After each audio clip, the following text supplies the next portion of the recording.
हेडलाईन्सचे प्रायोजक आहे NBC bearings, लांब पळण्यासाठी। हेडलाईनचे प्रस्तुत करता घरकुल मसाले, दे रोजच्या जेवणाला मायेची चव घरकुल मसाले।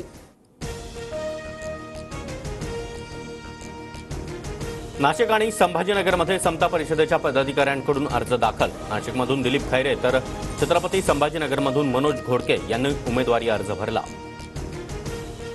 नाशिकची जागा शिंदे गटच लढवणार, औपचारिकता म्हणून उमेदवारीची घोषणा होणं बाकी।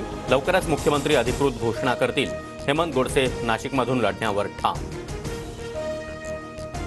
नाशिकमध्ये उमेदवार लवकरच जाहीर करा, गिरीश महाजन दादा भुसे यांची मुख्यमंत्री शिंदेंकडे मागणी। तर 2 दिवसांमध्ये उमेदवार जाहीर करण्याचं शिंदेंचं आश्वासन। अनेक मतदारसंघामध्ये फडणवीस अजित पवार यांच्याकडून धमक्या। काल सोलापुरात उत्तम जानकरांना धमकी, बारामतीची जनता धमक्या खपवून घेणार नाही, संजय राऊतांचा हल्लाबोल। सांगलीमध्ये ठाकरे गटाचे उमेदवार चंद्रहार पाटलांचा प्रचार दौरा सुरू। चंद्रहार पाटील यांच्या प्रचारामध्ये विश्वजित कदम सहभागी। कोल्हापूर लोकसभा मतदारसंघातील मुख्यमंत्र्यांची समरजित घाटगे यांच्यासोबत चर्चा। कागलमधून मंडलिकांना सर्वाधिक मताधिक्य देण्याची तयारी।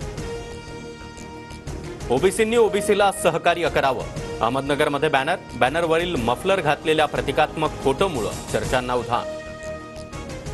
जेवढी दडपशाही कराल तेवढा मराठी माणूस मोडेल पण वाकणार नाही, सदाभाऊ खोत यांच्या ईडीच्या वक्तव्यावर अमोल कोल्हेंचं सडेतोड उत्तर। विठ्ठल सहकारी साखर कारखान्याचे चेअरमन अभिजित पाटील आज देवेंद्र फडणवीसांना भेटण्याची शक्यता। अभिजित पाटील भाजपच्या वाटेवर असल्याच्या चर्चा। निलेश लंके यांच्या सभेच्या बॅनरवर गोपीनाथ मुंडे आणि राजीव राजळे यांचा फोटो टाकल्यामुळे वाद।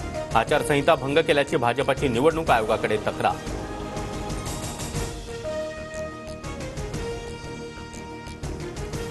हेडलाईन्सचे प्रायोजक आहे एनबीसी बेरिंग्स, लांब पळण्यासाठी।